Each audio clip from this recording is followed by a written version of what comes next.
아모스 7장 10절로 17절을 통하여 하나님께서 말씀하십니다. 때에 베델의 제사장 아마샤가 이스라엘 왕 여로보암에게 기별하여 가로되 이스라엘 족속 중에 아모스가 왕을 모반하나니 그 모든 말을 이 땅이 견딜 수 없나이다. 아모스가 말하기를 여로보암은 칼에 죽겠고 이스라엘은 정령 사로잡혀 그 땅에서 떠나겠다 하나이다 하고 아마샤가 또 아모스에게 이르되 선견자야 너는 유다 땅으로 도망하여 가서 거기서나 떡을 먹으며 거기서나 예언하고 다시는 베델에서 예언하지 말라. 이는 왕의 성소요 왕의 궁임이니라. 아모스가 아마샤에게 대답하여 가로되 나는 선지자가 아니며 선지자의 아들도 아니요 나는 목자요 뽕나무를 배양하는 자로서 양떼를 따를 때에 여호와께서 나를 데려다가 내게 이르시기를 가서 내 백성 이스라엘에게 예언하라 하셨나니 이제 너는 여호와의 말씀을 들을지니라. 네가 이르기를 이스라엘에 대하여 예언하지 말며 이삭의 집을 향하여 경계하지 말라 하므로 여호와께서 말씀하시기를 네 아내는 성읍 중에서 창기가 될 것이요 네 자녀들은 칼에 엎드러지며 네 땅은 줄띄워 나누일 것이며 너는 더러운 땅에서 죽을 것이요 이스라엘은 정령 사로잡혀 그 본토에서 떠나리라 하셨느니라. 오늘도 이 선지자 아모스와 제사장 아마샤 간의 대결 장면에 함축되어 있는 두 개의 극단적인 신앙 형태가 오늘날 우리 시대에는 어떤 식으로 재현될 수 있는가에 대해 살펴봄으로써 혹 우리로서도 반성하고 고쳐 나가야 할 것이 있는지 깊이 성찰해 보기로 하겠습니다. 지난번에 하나님의 영광이란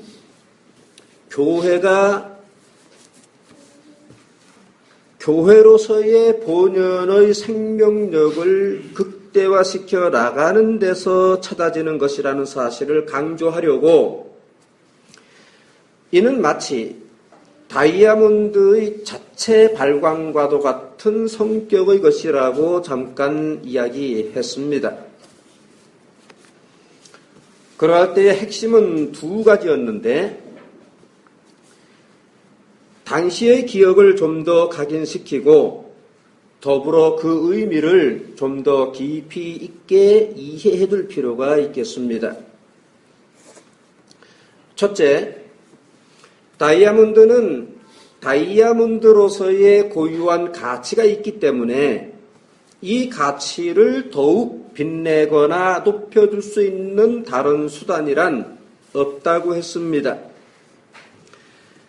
이 사실에 빗대어 교회 역시 이미 그 자체로서 고유한 가치를 지니고 있는데 이는 예수 그리스도님의 몸으로 성립되어 있는 사실 그 자체로 말미암는다고 했습니다. 교회가 예수 그리스도이시고 예수 그리스도가 교회이신 이 사실 때문에 교회는 자신의 가치를 빛내줄 수 있는 다른 어떤 수단도 필요로 하지 않으리만큼 교회 자체에 절대적 가치를 지니고 있다고 한 것입니다. 이것은 바울이 이 비밀이 크도다 내가 그리스도와 교회에 대하여 말하노라 라고 하면서 탐복할 때에 이렇게 말한 이유는 그 앞에서 그리스도와 교회와 이 둘 간에 이루어져 있는 연합에 대해서 말한 그 사실로 말미암은 것이었는데, 곧 남편과 아내 간의 연합으로 묘사하였던 것이고, 또 뒤이어서는 부모와 자식 간의 연합에 대해 이야기한 것도 마찬가지였습니다. 이 사실을 잘 깨닫게 되면 바울이 이러한 관계들을 본래의 목적에 대한 상세한 신뢰로서 설명하였던 바, 곧 그리스도를 경외함으로 피차 복종하라라고 한 데 대한 보다 실천적인 방법론에 이를 수 있게 될 것이었습니다. 이제 바울은 그리스도를 경외함으로 피차 복종하라라고 한 다음 이어서 남편과 아내 간의 관계 및 부모와 자식 간의 관계, 그리고 주인과 직원 간의 관계 등을 구체적인 신뢰로서 제시했습니다. 단순히 우리는 그리스도인이니까 남편은 아내를 그리스도께서 모범을 보여주신 것처럼 사랑해야 하고, 아내 또한 그렇게 남편에게 복종해야 하고, 부모와 자식 간에 그리고 주인과 하인 간에도 그러해야 한다 하는 정도의 도덕률 차원을 가르치는 것이 아니다 하는 말입니다. 지금 바울이 염두에 두고 있는 것은 교회 안에 이미 형성되어 있는 특유의 사실, 다시 말하자면 교회 본연의 생명력, 곧 유기체라고 하는 사실이자 실체로서의 활성화였던 것입니다. 이것은 한마디로 말해서 교회를 교회로서 교회답게 성립시키는 고유의 질서 유지에 대한 것이었습니다. 다이아몬드 특유의 고유성에 비교할 수 있는 교회의 유일무이한 가치가 바로 이것입니다. 또 강조하거니와 교회란 복수의 인격들이, 여럿이라고 하는 인격들이 모여서 유기체가 되어 하나의 단일 생명력을 구현하는 데서 최상의 모습을 드러내는 것입니다. 여기에 더하여 반드시 명심해야 할 것은 교회의 이러한 구성은 전적으로 하나님의 주권 섭리에 의존되어 있는 것으로서 하나님께서 오래전인 창세전에 계획하신 바대로의 구속사를 지금이라고 하는 현재의 때에 집행해 나가시는 데 따라 지금과도 같은 교회로서의 모습을 드러내고 있는 것이라는 사실에 대해서입니다. 이것이 교회의 기원이자 본질이므로 교회는 이러한 데 따른 고유의 생명력으로서 잘 존재하는 것, 그 이상으로 달리 하나님의 영광을 드러낼 방법이나 수단이 없다는 것을 명심해야 한다고 했습니다. 하나님의 이러한 구속사적 주권을 잘 받드는 방식이 아니고 여하튼 간에 사람을 많이 모아서 교회를 크게 부흥시킨다거나 그에 따라 거대한 신전을 짓고 부속 건물로서 교육관을 마련하고 나아가 기도원이나 수양관을 짓고 하는 등등의 차원으로서는 단연코 절대적으로 아니다 하는 말입니다. 아니, 그렇게 하면 할수록 반대로 하나님의 영광을 훼손시키게 된다는 것을 유념하고 또 다시 유념해야 합니다.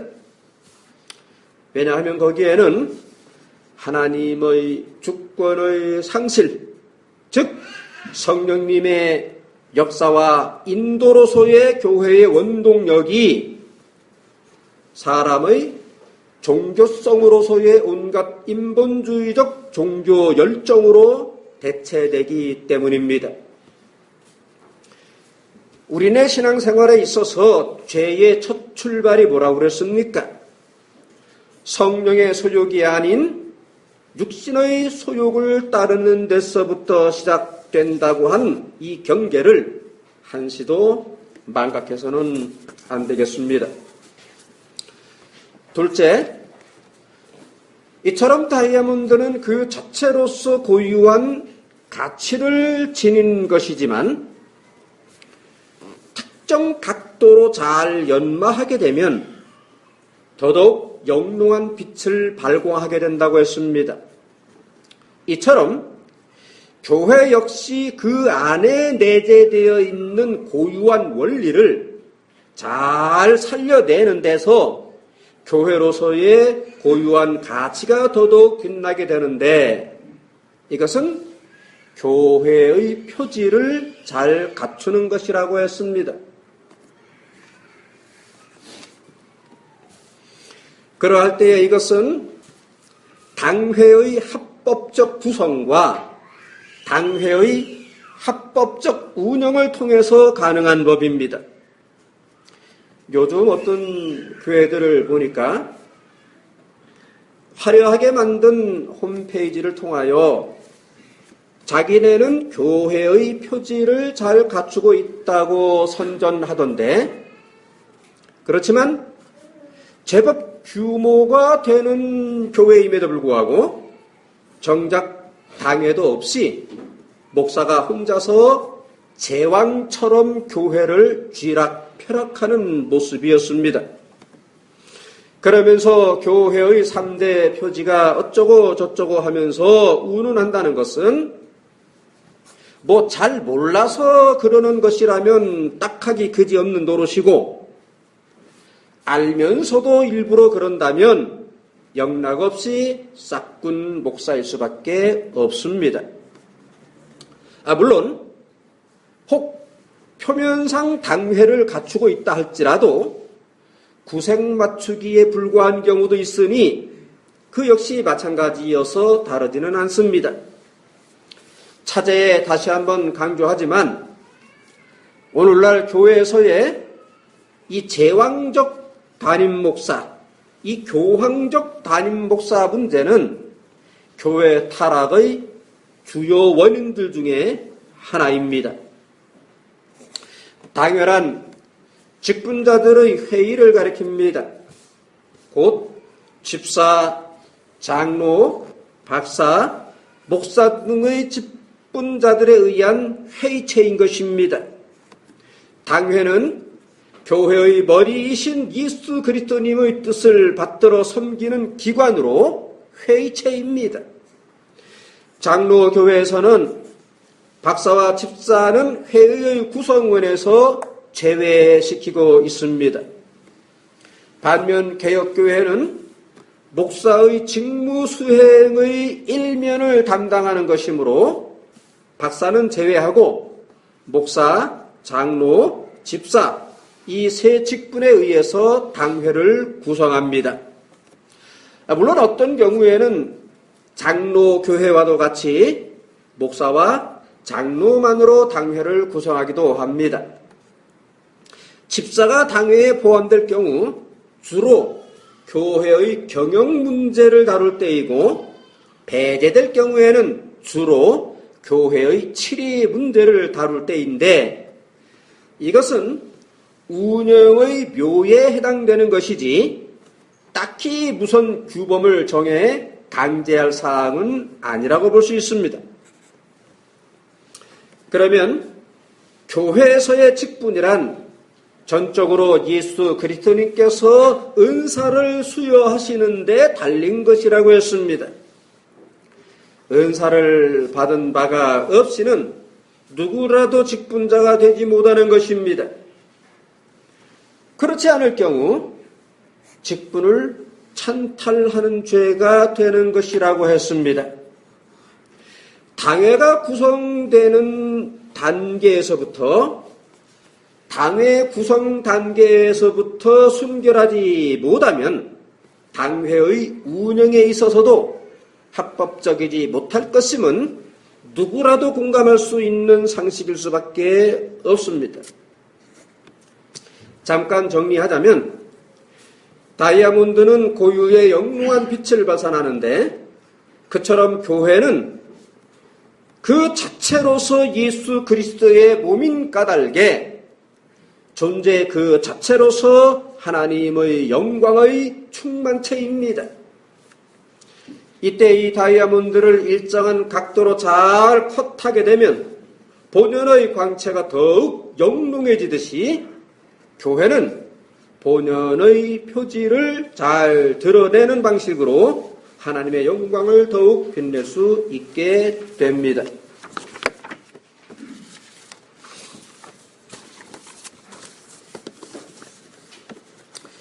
이상의 원리를 보건대 교회는 이미 완성된 목적 그 자체이지 달리 어떤 목적이나 목표에 도달하기 위한 수단이나 방법 차원의 것은 아니라는 것이 됩니다. 이는 교회는 근본적으로 하나님의 주권에 의해서 그에 따라 예수 그리스도의 몸이라고 하는 실제로서 존재할 수 있게 되었기 때문입니다. 즉 교회가 그리스도이시고 그리스도가 교회이시라 하는 말입니다.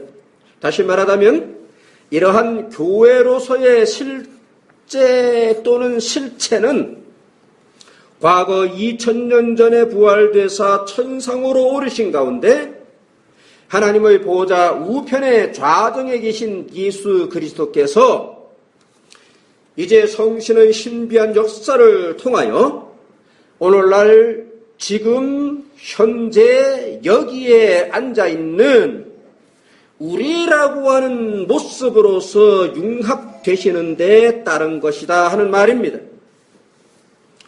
실로 바울이 이 비밀이 크도다 내가 그리스도와 교회에 대하여 말하노라 라고 한 바대로입니다.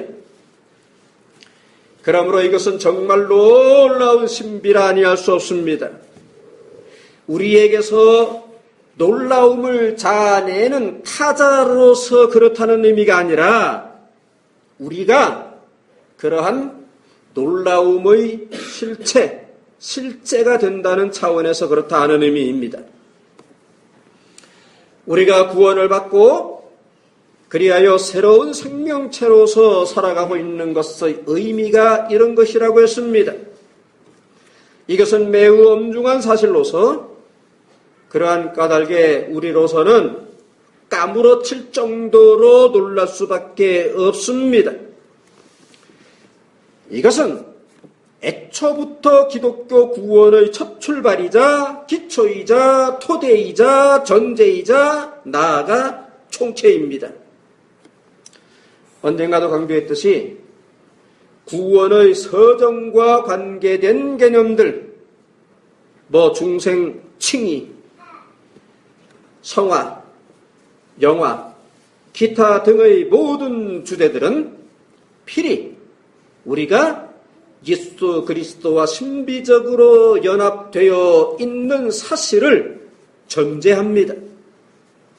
목사들이란 이 놀랍고 신비한 사실과 의미를 잘 선포하고 잘 가르치는 가운데 성도들이 교회를 그의 합당한 생명력을 발휘해 나갈 수 있도록 하는데 은사를 발휘해야 하는 것입니다.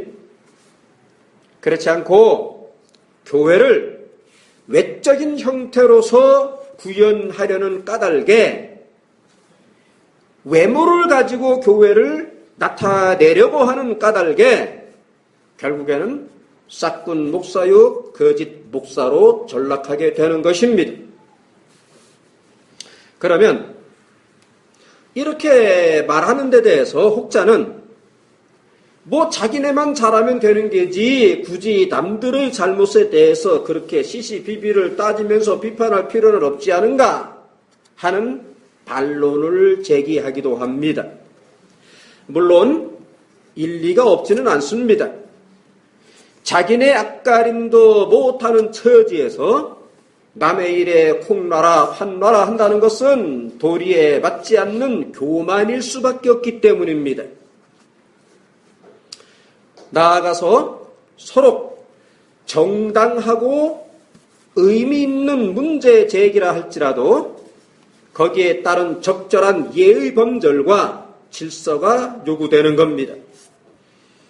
바울이 고린도전서 14장 40절에서 모든 것을 적당하게 하고 질서대로 하라. 모든 것을 품위 있게 하고 질서대로 하라 라고 한 명령이 있기 때문입니다. 이 명령을 잘 지킨다면 비판하는 행위는 그 자체가 무조건 배제되는 것은 아닙니다.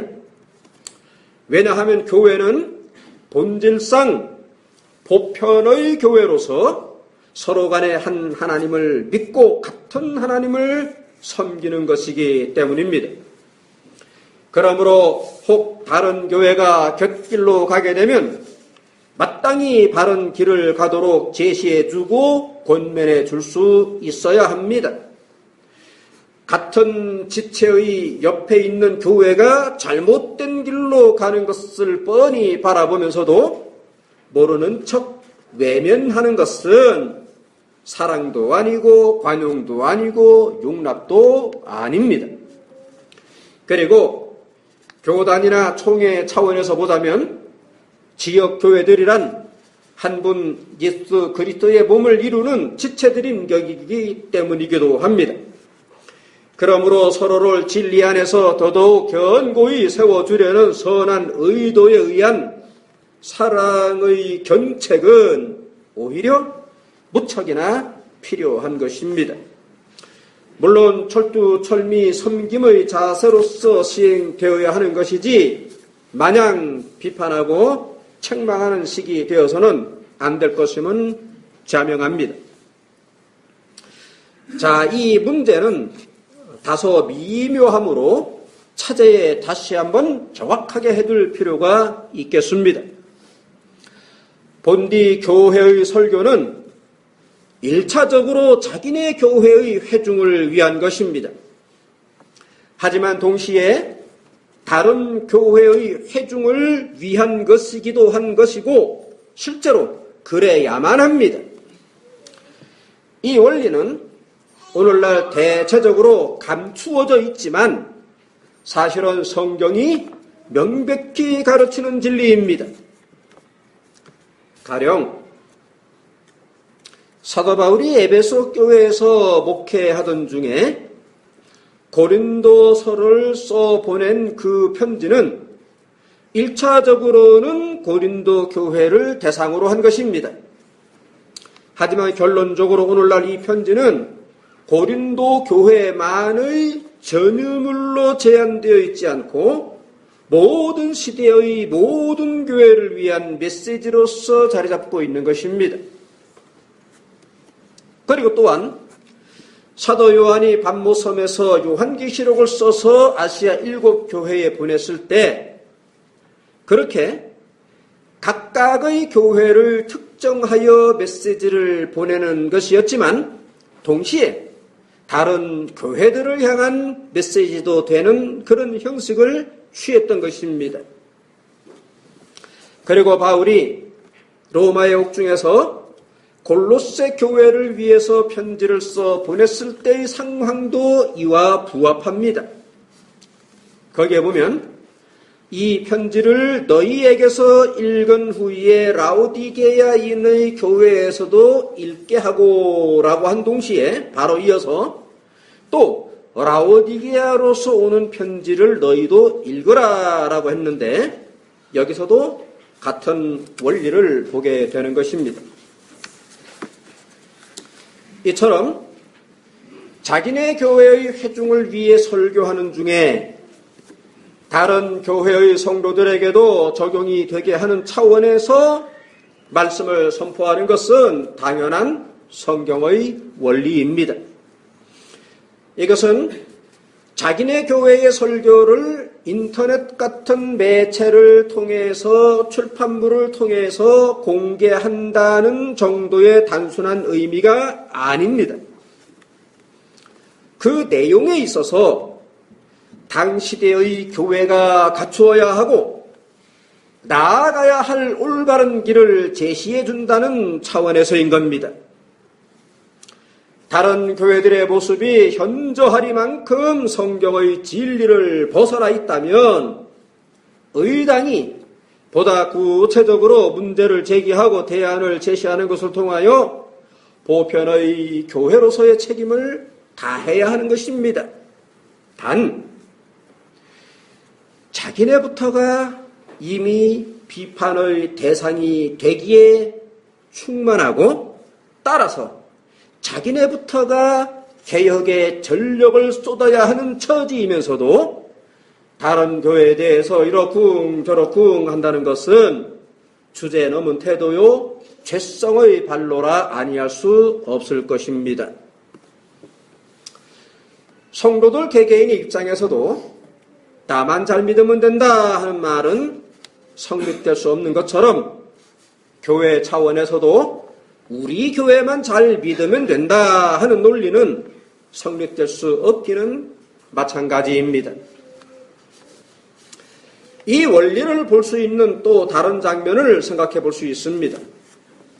오늘날 사도 바울은 이방인의 사도로서 잘 알려져 있습니다. 그가 이방인의 사도라고 할 때의 의미는 이중적입니다.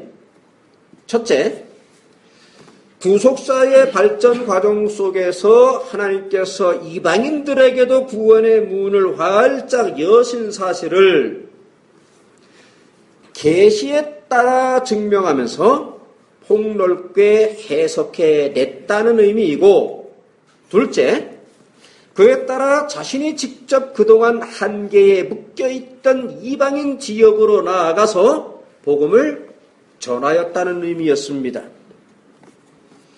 자, 그러면 이 두 가지 원리를 실행에 옮길 때에 정작 바울이 사용한 방식은 어떤 것이었습니까? 사도 바울은 이방인 지역으로 발걸음을 옮긴 가운데 직접 이방인들에게 나아가서 복음을 증거하기도 했지만 주로는 이미 하나님을 믿고 있는 유대인들에게로 나아가서 너희가 믿고 있는 하나님은 바로 우리 주님 예수 그리스도님이시다 하는 메시지를 선포하였는데, 이것은 그네들의 잘못된 신앙을 바로잡아주는 행동이기도 하였던 것입니다. 사도 바울의 이와 같은 신앙 교정 작업은 그가 로마에서 연금 생활을 마치는 모습을 보여주고 있는 이 사도행전의 마지막 장면에서도 잘 나타납니다. 즉, 바울이 온 이태를 자기 셋집에 유하며 자기에게 오는 사람을 다 영접하고 담대히 하나님 나라를 전파하며 주 예수 그리스도께 관한 것을 가르치되 금지하는 사람이 없었더라라고 한 것인데, 여기서 하나님 나라에 대한 전파 행위를 주 예수 그리스도께 관한 가르침과 일치시켰습니다. 그런데 이것은 하나님 나라가 예수 그리스도의 인격과 사역을 통해서 성취되었다 하는 그런 의미만 있는 것이 아니라 동시에 기존의 하나님의 백성들에게 그들이 잘못 믿고 있는 바를 바로잡아주는 일이기도 했다는 의미인 겁니다. 지금까지의 논의를 정리해보자면, 첫째, 교회는 예수 그리스도께서 자신의 임재를 지상적으로 구현하시는 실체이므로 그러한 본질이 고유의 가치를 잘 드러낼 수 있도록 교회로서의 표지를 잘 연마할 것이로되, 거기에다 다른 것들을 더하는 방식은 도리어 하나님의 영광을 가리우게 될 뿐이라고 했습니다. 둘째, 이러한 교회의 본질을 심히 왜곡시키고 있는 오늘날의 주범은 주로 싹군 목사 또는 직업 목사들인데, 이는 그러한 왜곡의 원인이 진리에 대한 깨달음의 부족 결핍에 기인한 것이긴 하지만, 그렇게 부족하고 결핍하게 된 데에는 자기네들의 배를 위하여 교회를 이용하는 데 집착하기 때문이라는 것입니다. 따라서 그네들이 뭐 잘 몰라서 그렇지 않은가 하는 그런 의문조차도 성립될 수 없는 것은 그렇지 않다는 것을 보여주는 결정적인 반증들이 더 많기 때문입니다. 이것은 예수님께서 당시 유대교 지도자들을 향하여 그토록 반복적으로 화 있을진저 외식하는 서기관과 바리새인들이여 라고 하신 상황과 지금 너무도 닮아있다는 의미인데, 곧 그네들도 그때의 유대교처럼 성전 건축과 11조 헌금이라고 하는 이 두 기둥을 마치 신앙의 모든 것인 양 다루고 있는 것입니다. 이 두 가지만 잘 되는 이 두 가지만 잘 되게 하려고 기타 다른 신앙의 유용한 요소들은 대수롭지 않게 여기는 데서 두 시대가 또 닮은 모습을 보게 되는 것이라 하는 말입니다. 그러면 여기서 한번 잠깐 생각해 보아야 할 것은 종교 개혁기의 상황에 대해서입니다. 개혁자들은 당시의 로마 가톨릭 교회가 가히 무소불위의 권력과 금력을 앞세워서 승승장구해 나가던 그런 상황 앞에서도 그야말로 죽음 불사의 신앙적 용기로서 교회 개혁을 주도해 나갔는데, 이는 로마 가톨릭 교회의 당시의 모습이 우리 주님께서 유대교를 질타하시던 당시와 비슷했기 때문입니다. 하나님께서 성경을 통하여 밝히 드러내 보여주신 계시의 내용이 엄연하였음에도 불구하고 로마 가톨릭 교회는 교회의 영광의 극치인 예배를 가증스럽기 짝이 없는 미사로 변질시켰고, 교회 정치를 교황 제도로 변질시켰고, 종교세로서 11조를 거두는 것만으로도 성이 차지 않아서 면제부 제도를 만들어 돈을 긁어 모았고, 그것으로서 세계 구석구석에 거대한 성전들을 건축하면서 온갖 화려한 조상과 초상과 조각으로 꾸미고 치장했던 것입니다.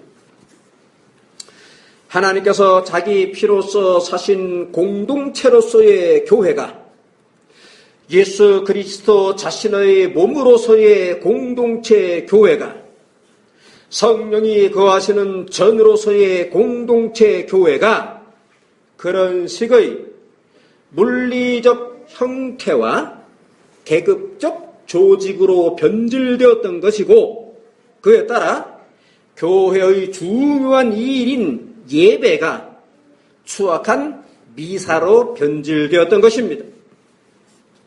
그러므로 개혁자들은 그네들의 우두머리인 교황을 적그리스도라고 규정하기에 한치의 망설임도 없었습니다. 즉 신앙고백 작성의 종결기에 웨스트민스터 신앙고백은 제25장 5조와 6조에서 이렇게 천명하였던 것입니다. 지상에서의 가장 순수한 교회도 타협과 오류, 양면에 처할 수 있는데, 어떤 교회들은 너무 악화되어 그리스도의 교회가 되기를 중지하고 사탄의 모임이 됩니다. 물론 그럼에도 불구하고 지상에는 하나님께서 원하시는 것처럼 하나님께 예배를 드리는 교회가 항상 있을 것입니다. 이것이 25장 5조의 내용입니다. 계속해서 제6조는 이렇게 고백합니다. 주 예수 그리스도 외에는 교회의 머리가 없습니다.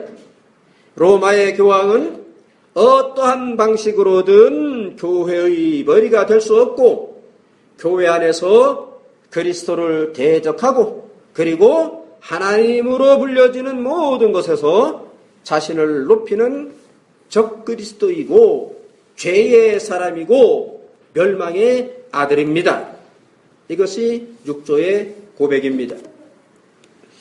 실로 개혁자들은 당시의 부패한 교회를 상대하여 교회를 개혁하고 바로 세우는 데에 자기의 목숨을 아낌없이 바쳤습니다. 예수님께서 당시의 유대교 지도자들에게 그렇게 하셨듯이 개혁자들도 로마 가톨릭 교회를 향한 정죄와 개혁에 몸을 아끼지 않았던 것입니다. 일체의 기득권을 기꺼이 포기한 것은 당연하고 목숨도 아끼지 않았고 가령 시드기야 왕 때의 대표적인 거짓 선지자였던 현대판 하나냐와 같은 자들이 가하고 있는 반대와 핍박과 폭력 등등에 과감히 맞서 나갔던 것입니다. 그런 정도로 로마 가톨릭 교회는 명백히 배도자였기 때문입니다. 그러면 당시 로마 가톨릭 교회로서도 그러한 개혁자들의 맞선답시고 너희는 왜 그렇게 비판적이냐? 예수 그리스도께서도 비판을 받지 아니하려거든 비판하지 말라라고 하시지 아니하였느냐? 하는 식으로 개혁자들에게 대응했을 것은 자명합니다. 그러나 개혁자들은 일구의 가치도 없는 거짓 선지자 하나냐, 거짓 제사장 아마샤와 같은 식의 자기 모면을 위한 술책이라고 보았던 것입니다. 그러면 보십시다. 오늘날 현대 교회에서의 예배가 비록 미사는 아니라 할지라도 일종의 차례 지내기 같은 그런 것으로 전락한 것이 어제 오늘의 일이 아닌 모습인 것입니다.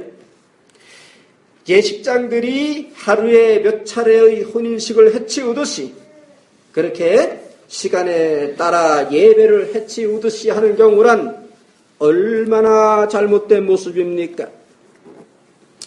또한 로마 가톨릭의 의식을 그대로 도입하여 성가대를 운영하고 있는가 하면 말씀 선포는 사실상의 담화주의 즉 이야기주의로 전락해 있습니다. 찬송도 변질되어 있기는 마찬가지입니다. 개혁교회의 신앙 고백들 및 예배 모범과 교회 정치는 예배에서의 찬송은 시편 찬송을 사용해야 한다라고 명확하게 못 박아 놓았음에도 불구하고 말입니다. 현대교회는 자기들 마음대로 찬송곡을 선택하는가 하면 온갖 악기들을 다 동원하고 심한 경우 찬송 때마다 손뼉을 치고 몸을 흔들어대면서 일종의 종교적 유흥의 판을 벌이듯이 하는 것입니다. 게다가 신앙 고백이 여기서 시편 찬송이라고 한 것은 단순히 찬송가를 시편을 써야 한다는 그런 정도의 의미가 아니고 찬송하는 방법, 즉 악기를 사용해서는 안 된다는 의미였던 것입니다. 하나님께서는 그렇게 울리는 꽹가리 소리가 아닌 사람의 심령이 받쳐지기를 원하시기 때문입니다. 또한 종교세로서의 11조를 의무화시켰고 심지어는 신전을 건축한다면서 은행에서 대출을 받고 소위 작정헌금까지도 거두어 드리는데 이런 일에 열심을 내면 1등 신자가 되는 것이라고 부추기면서 장차 하늘나라에서 큰 상급을 받을 것이라고 선동을 해댑니다. 그러니 돈 모으는 수단이었다는 측면에서는 영락없이 현대판 면죄부 판매입니다. 또 예수님의 형상을 버젓이 그린 그런 그림들이 가득한 달력을 나누어 주는 건 물론이고 심지어는 그네들식의 성전 전면에 양떼들을 안고 있는 예수님의 모습을 그린 초대형 그림을 걸어 놓기까지 했습니다. 대놓고 제2계명을 위반하는 모습입니다. 또 목사로서도 자기를 무슨 특별한 하나님의 종이라도 되는 양 과시하는 알록달록한 가운을 때를 맞춰 바꿔가면서 입습니다. 실로 제2의 아마샤 제사장, 제2의 하나냐 선지자 현상이라고 해도 과언이 아닐 정도입니다. 교회로서는 자신의 생명력 또는 존재의의를 생각할 때에 최우선에 두어야 하는 것이 바로 온전한 예배입니다. 이것은 무슨 새삼스럽게 강조할 필요가 있는가 싶으리만큼 당연한 것입니다.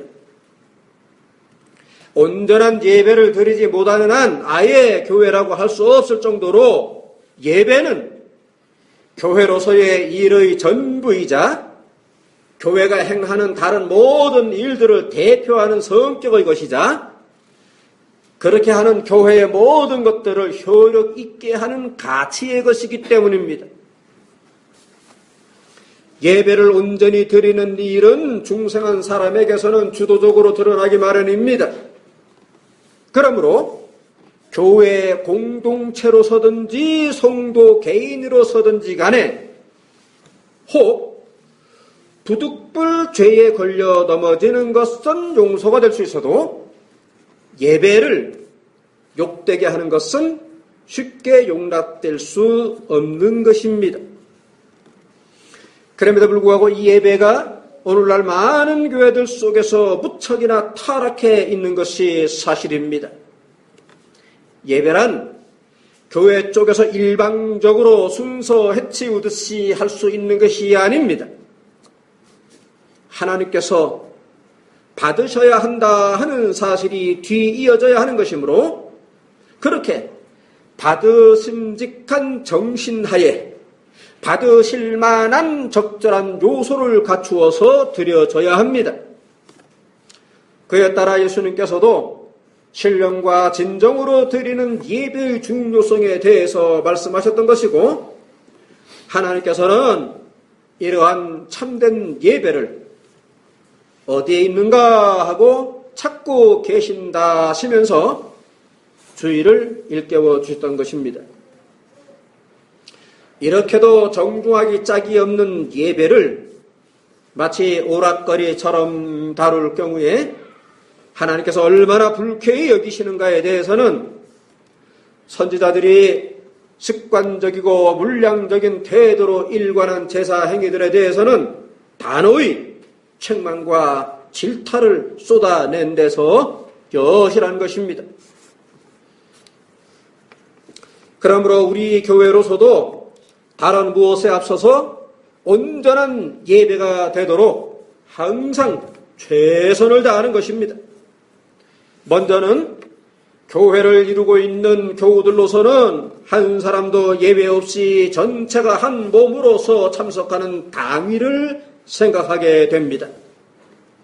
왜냐하면 각각의 교우들이란 예수 그리스도님의 몸의 온전함에 서로 연합되어 있기 때문입니다. 그러므로 혹 교회의 분자로서의 어느 한 가정이나 또는 교회의 원소로서의 한 지체가 예배에 불참함으로써 불구의 몸의 예배가 될 경우에 하나님께 매우 죄송한 마음을 갖게 되는 것입니다.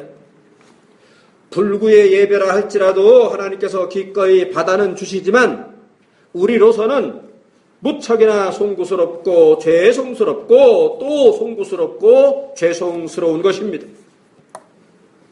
다음으로는 예배 시간 내내 하나님께 집중하는 것입니다. 사람의 세계에서도 자기보다 높은 사람을 예배할 경우에 그 앞에서 좋은다거나 한눈을 판다거나 그렇게 하지 않을진데 하물며 하나님 앞에서는 더더욱 그래야 함은 당연한 상식이기 때문입니다. 예배 시간 내내 마음의 옷깃을 여미고 정신과 자세를 다소곳이 하여 예배의 각 요소들을 순서들을 치러 나가는 것입니다. 그렇게 온전한 예배를 드리게 되면 우리의 인격 전체가 하나님의 은혜로 말미암은 평강에 사로잡히게 되고 그에 따라 예배를 마치는 순간부터 벌써 다음 주일의 예배를 사모하게 되는 것입니다. 심지어는 그러한 기다림으로 가슴이 마음이 설레기까지 하는 것입니다. 예수님께서는 아버지께서는 이렇게 자기에게 예배하는 자를 찾으시느니라 라고 하셨습니다. 실로 우리 교회로서는 이러한 가르치심에 합당한 교회가 되어야 하는 것이고 그러한 예배를 드릴 수 있어야 하는 것입니다. 그렇지 않고 만에 하나라도 다음과 같은 책망의 대상이 된다면 얼마나 죄스러운 일이겠습니까? 내가 너희 절기를 미워하여 멸시하며 너희 성회들을 기뻐하지 아니하나니 너희가 내게 번제나 소제를 드릴지라도 내가 받지 아니할 것이요 너희가 살진 희생의 화목제도 내가 돌아보지 아니하리라. 내 노랫소리를 내 앞에서 그칠지어다 내 빗밭소리도 내가 듣지 아니하리라. 만에 하나라도 이러한 모습이 된다면 우리로서는 너무너무 하나님께 죄송하고 송구하고 무엇보다도 우리 자신에게도 수치스럽고 부끄럽고 심지어는 치욕적일 수밖에 없습니다. 진정 만에 하나라도 이사야서처럼 너희가 내 앞에 보이로우니 그것을 누가 너희에게 요구하였느뇨 내 바닥만 밟을 뿐이니라 라고 한 바가 된다면 우리로서는 얼마나 하나님께 죄송하고 송구스러운가 말입니다. 바로 이 예배 문제와 관련하여 우리는 스스로를 성찰하고 또 성찰하고 또 성찰하는 일에 결코 게을러서는 안 되겠습니다.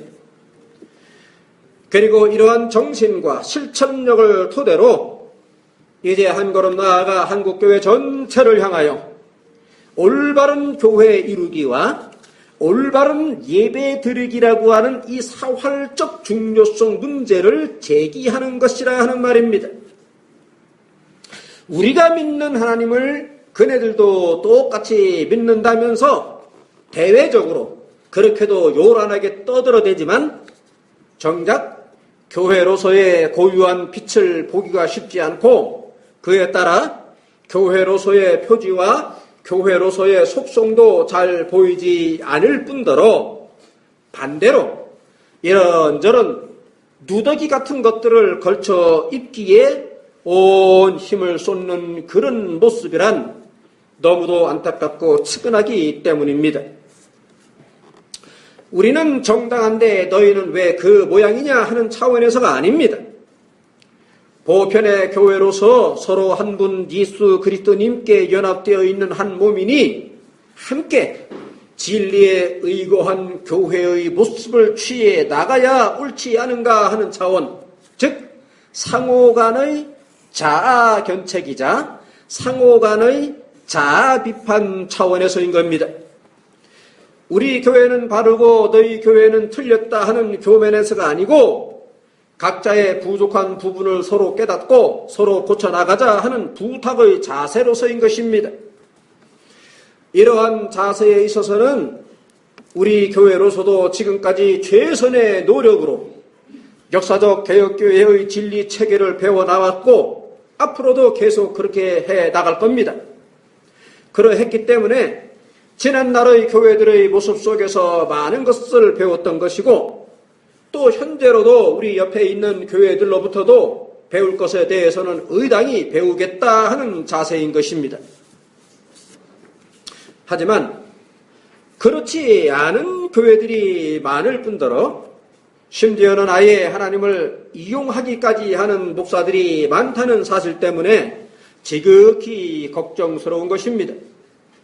더욱이 그러한 교회들이 한둘이 아니고 너무 많아서 아예 제도권을 형성하고 있을 정도라는 데서 그리고 그러한 사실로 말미암아 교회가 세상으로부터 그저 그렇고 그런 종교 집단들과 한 부류인 양 취급당하는 상황까지 벌어지고 있으므로 그네들로 하여금 깨닫고 돌이키도록 판단과 책망과 비판의 메시지를 바랄 수밖에 없는 것입니다.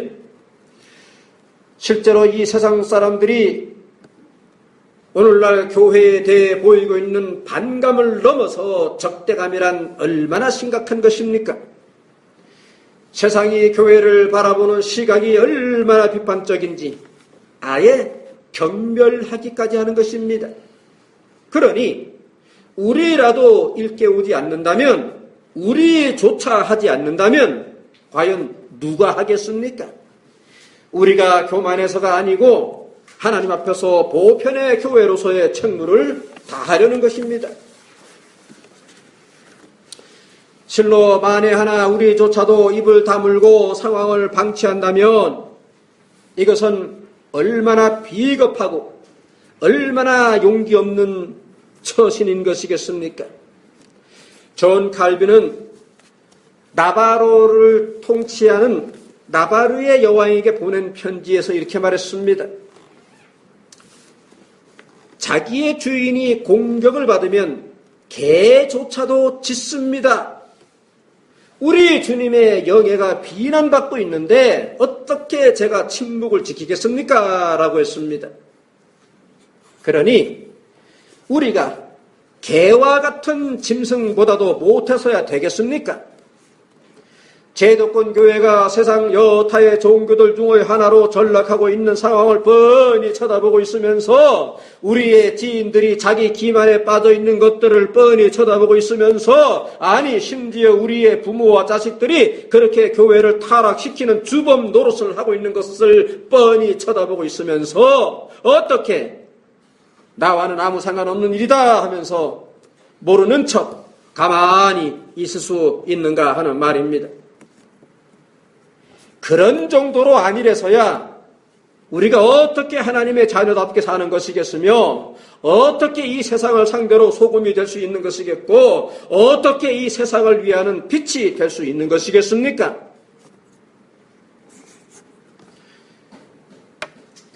종교개혁 시대의 존 위클리프나 이안 후스를 비롯하여 마틴 루터나 율리 찌빙글리나 존 칼빈 같은 개혁자들이 지금 살아있다면 과연 오늘날과 같은 상황 앞에서 예수님보다도 더 자비가 많은 척 하면서 입을 다물고 있는다거나 비겁하게 몸보신이나 한 주제이면서도 남을 비판하는 것은 좋지 않다 하는 식의 속보이는 핑계나 대면서 그렇게 주저앉아 있겠는가 말입니다.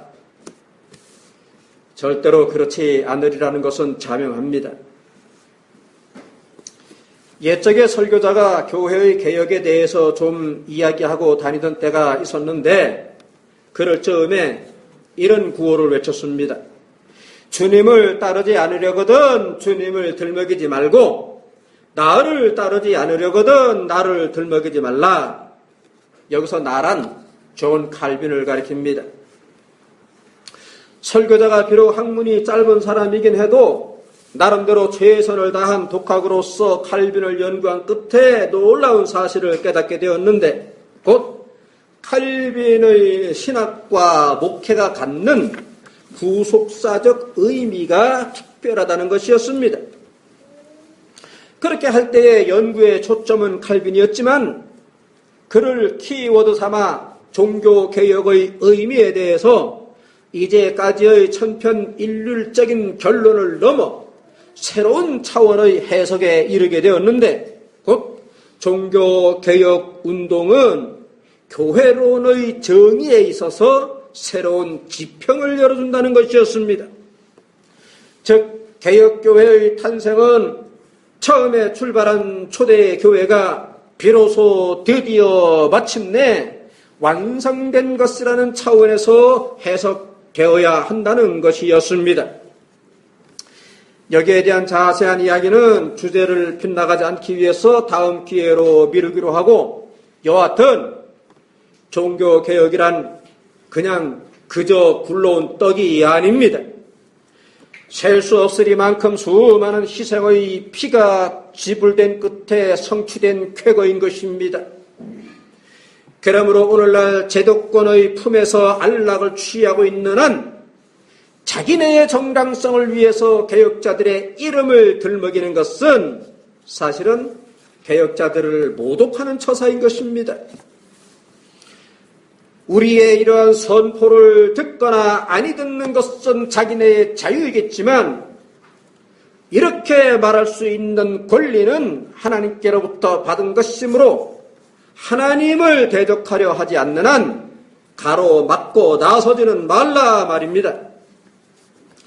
앞에서도 언급했듯이 교회의 속성에는 보편성이 있는 것이므로 어느 한 교회에서의 설교 행위는 동시에 보편의 교회를 위해서도 그리고 향해서도 설교 행위가 동시적으로 되어야 하는 것이기 때문입니다.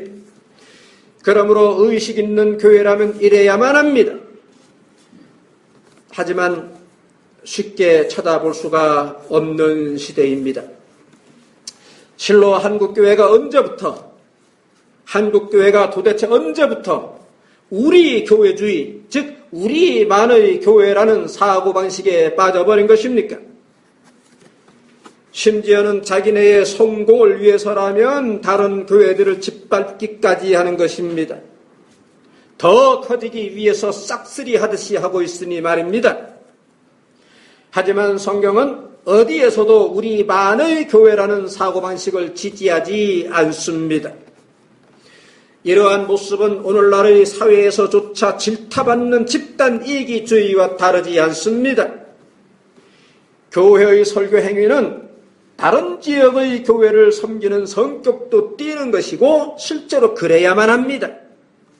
물론 간섭하거나 참견하려는 의도가 아니고 비판하거나 책망하려는 의도도 아니고 오직 함께 진리를 세우려는 때문입니다. 선한 의도에 따른 목사들 간의 상호 견척의 원리는 교회들 간의 관계에서도 이루어져야만 하는 것입니다. 그것의 구체적인 실천에서는 노회가 이런 역할을 수행하는 것입니다. 하지만 진리를 드러내는 측면에서는 개체 교회의 설교를 통한 뒷받침을 필요로 하는 것입니다.